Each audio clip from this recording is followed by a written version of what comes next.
Hey friends, welcome back to my channel. If you're new here, my name is Ian with Out of This World Reader, and today's video is going to be a book chat on The Bone Maker by Sarah Beth Durst.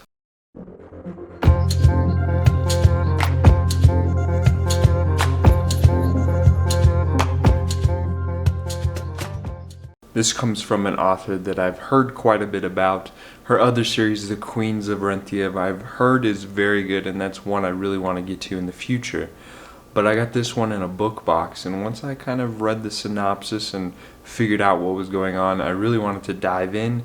And when the Olympics readathon came upon me, I decided I could fit it in there for one of the themes. But overall, it was just a really great book, and I really want to check out more by the author in the future. But in this video, I'll give you my brief thoughts on the book and what I thought about it. So let's just jump right in. So this follows the 5 heroes of Voss, who 25 years ago took down the evil and corrupt Elcor, who was a bone maker, and he put together this inhumane army, and he kind of started to just wreak havoc on Voss, all of Voss. And the 5 heroes kind of took him down, but it came at a great cost as one of them passed away. They didn't make it out of this endeavor. And one of the other characters, the wife of the husband that kind of died, she has been living out her days in this secluded tower, trying to figure out a way to bring back her husband. But after several attempts, she uncovers a way to finally bring him back, but that requires traveling back to the old battleground where they took down Elcor. And from there she discovers that not all things stay dead. And then the danger in the story kind of take off. I really enjoyed the setup for the story. It's kind of following these heroes who are very old now. They're kind of not in their prime, as you would say.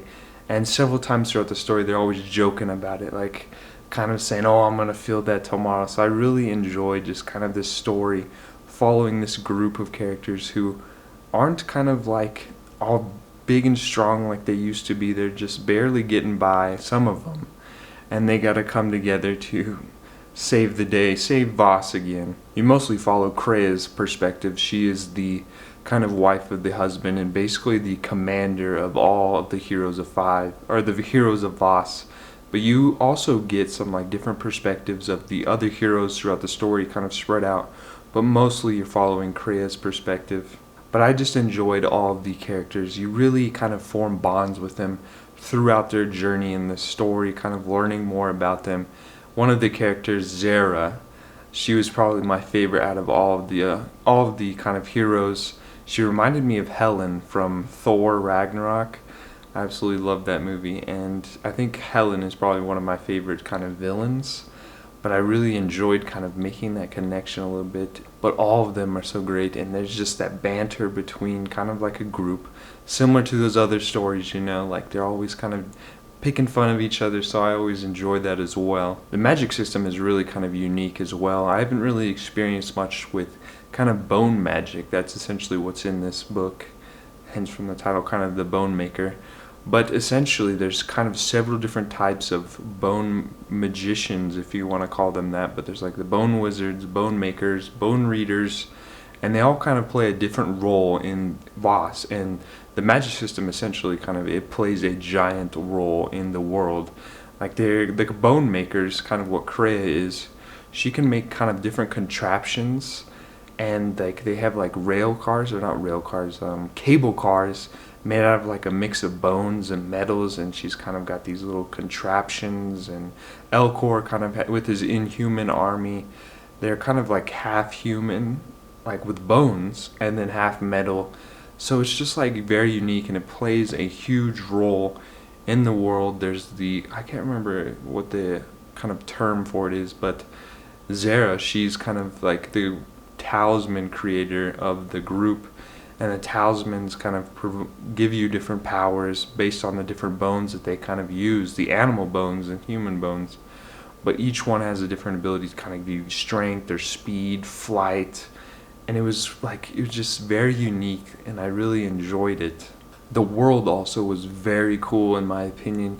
It's kind of got mountains just surrounding all of the different kind of towns and villages, and Sari, one of the main towns, or the main city, kind of the capital of all Voss, is essentially like built into this side of the mountain, and each level's kind of got like, it's like a tier system basically, and each tier is like kind of like a caste system essentially, like the lower, like the kind of merchants and all that, they live on the first tier, and then you kind of move up and you get to just the kind of the noblemen and all that of Sari. I hope I'm saying that right. But even just like outside of like the city, like you have these mists in the valley and the forbidden plains that kind of let your mind kind of wander. The mists are just kind of horrifying essentially, because there's these giant monsters kind of walking around or just kind of lurking in the shadows. There's like giant lizards, crocodoraptors, there's some of those in there, giant fish,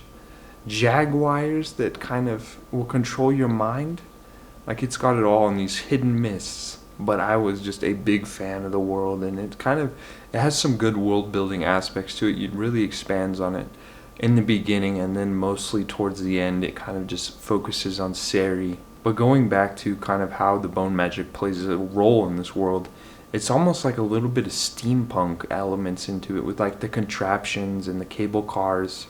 Like I almost got like a little bit of steampunk vibe for it. So if you're into kind of steampunk fantasy, that kind of stuff, definitely check this out. My only nitpick about the story was throughout the kind of middle, kind of started to kind of drag on a little bit, but it was like building up for kind of like that final battle scene. And then for the final battle scene, is it the best I've ever experienced? No. Was it still great?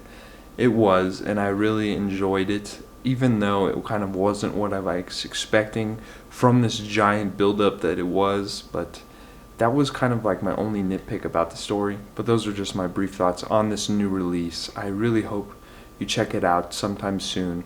I ended up giving this I'm kind of debating whether like a 3.5 or 3.75, and that's mainly due to just because of that ending. I was expecting a little bit more from it, but just the world and everything else going on with it, I was really invested in it and interested with everything else that was going on. But just because of that little thing, it just really kind of lowered the rating down that much, and that's still like a high rating in my kind of picture and world.